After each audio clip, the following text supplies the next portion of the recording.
Good morning, everybody. Are you ready for something super difficult today? Yes? Yes. The interrogative and short answers with present simple. I'm joking. It's not so difficult. Sto scherzando, non è così difficile. So let's start from an affirmative sentence in present time, nel tempo presente. I play football. If I want to change this sentence from affirmative into negative, I have to write down, I don't play football. How is the interrogative sentence? Come sarà la domanda? The question will be, do you play football? Interesting. So, do is our modifier, il nostro modificatore. Do you remember the negative form? We do, does. They were the modifiers, i modificatori. You is the subject. Play is the main verb, il verbo principale. And then the football is the last element of the sentence. Quindi l'ultimo elemento della frase. If I want to make a question, se voglio fare una domanda, I have to put do or does in the first position. Then I have to put the subject you or he, she, they, Paul, Liza, etc., etc., my mom, okay, in the second position.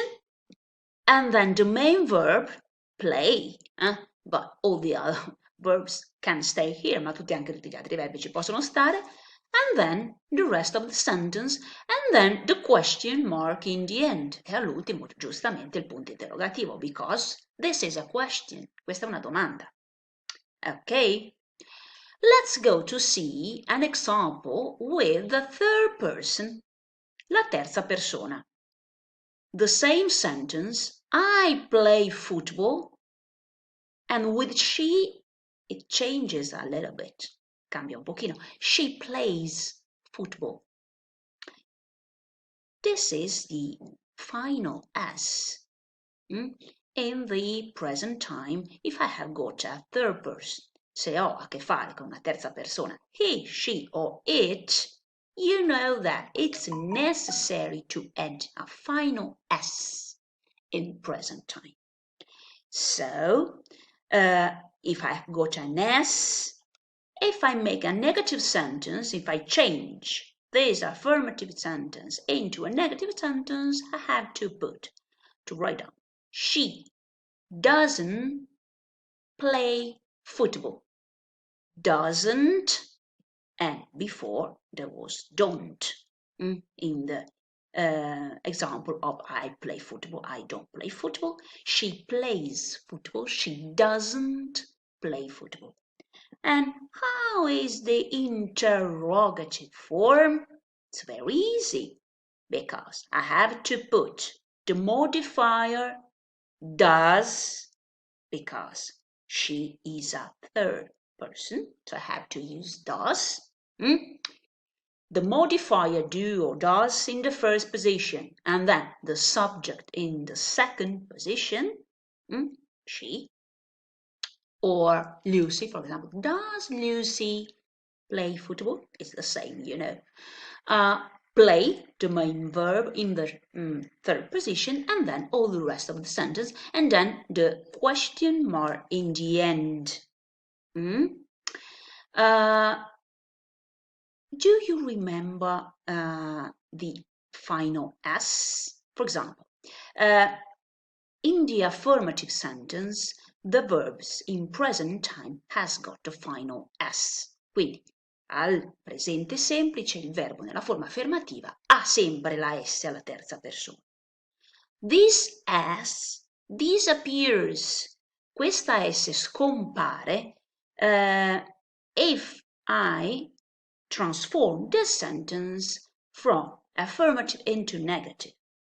Ma in realtà non è che scompare proprio, sì, scompare dal verbo, because play, you see that here is without S, è senza S qua, ma la S ce l'ha dentro doesn't, per quello che qui non la devo rimettere. Quindi she doesn't play football. It's enough, è sufficiente.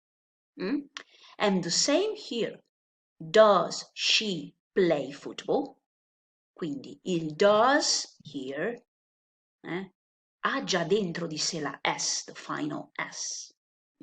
Quindi il verbo principale perde la S finale perché è già dentro does la S.